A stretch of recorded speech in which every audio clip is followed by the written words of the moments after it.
Today, we're diving into one of the most powerful and, let's be honest, controversial tools a president has, the executive order.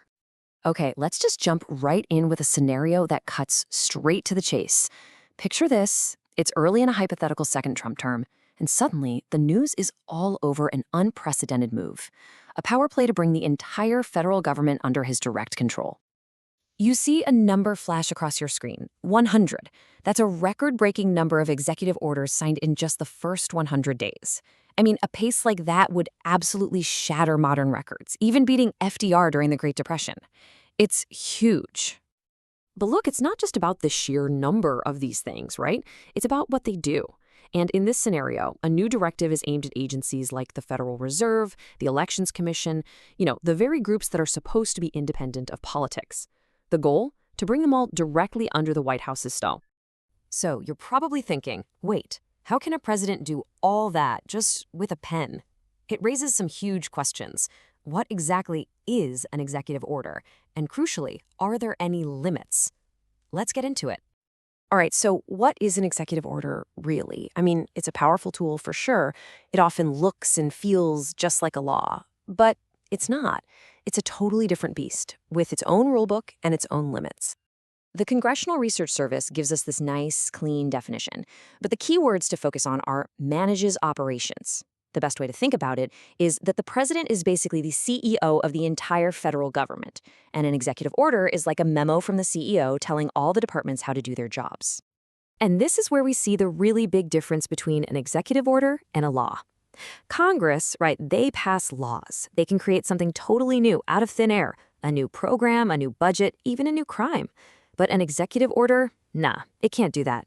It's issued by the president all by themselves, and it has to be tied to some power that already exists, either in the Constitution or in a law Congress already passed. The key thing to remember is it's about enforcing the law, not making it. And here's something that might surprise you. For a tool this powerful, you'd think it would be all over the Constitution, right? Well, guess what?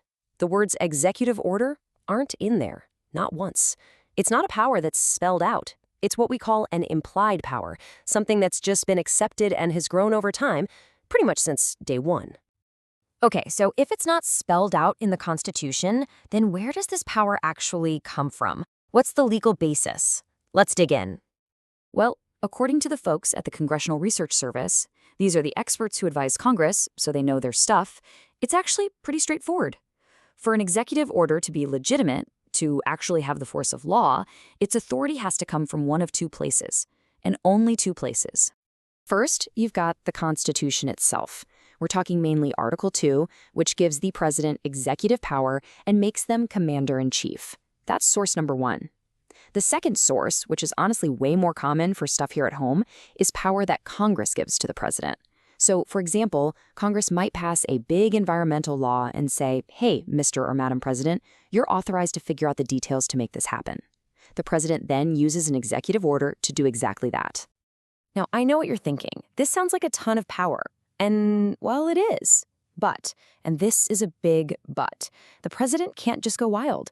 The whole system is built on checks and balances, and there are some really important guardrails designed to keep that presidential pen in check.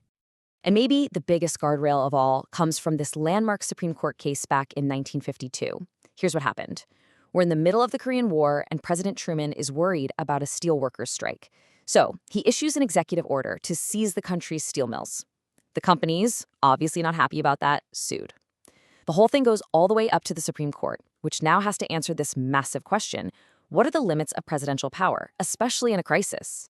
And one of the justices, Robert Jackson, came up with this brilliant framework that we still use today. The easiest way to get it is to think of a traffic light. First, you have the green light. This is when the president is acting with approval from Congress. Here, his power is at its absolute peak. Then there's the yellow light. This is a zone of twilight. Love that phrase. Where Congress hasn't said yes or no, the president has to rely on their own authority, and it gets murky. And finally, you have the red light.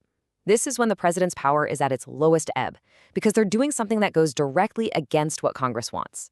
And in that steel mill case, the court said Truman hit a red light, and they shut his order down. And it's not just the courts. There are other checks too. Congress can fight back. They can pass a new law to cancel out an order. Or, even simpler, they can just say, no, we're not going to give you the money to do that. That's a pretty effective stop sign. And maybe the most straightforward check of all, the next president. Because what one president creates with the stroke of a pen, the next can usually erase with their own. So what all this really shows us is that the power of an executive order is anything but set in stone. It's more like this constant, high-stakes tug of war between the president and Congress. And the courts? They're usually the ones stuck in the middle, playing referee.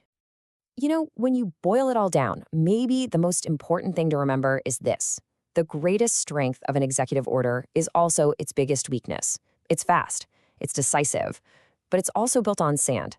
It only lasts until the courts strike it down, Congress blocks it, or, the next person in the Oval Office decides to just get rid of it. And that really goes back to the original game plan for our government. James Madison, one of the guys who literally wrote the instruction manual, made it pretty clear in the Federalist Papers. The whole system was designed so that Congress, the legislative branch, would be the main event, the dominant power. So that leaves us with a really big question for today. In an era where everything is so politically divided, where getting Congress to pass anything feels almost impossible, is the executive order a vital tool just to keep the government running, or is using it more and more a real threat to that whole balance of power we've been talking about? It's a tough one, and it gets right to the core of how our government works, or doesn't work, right now.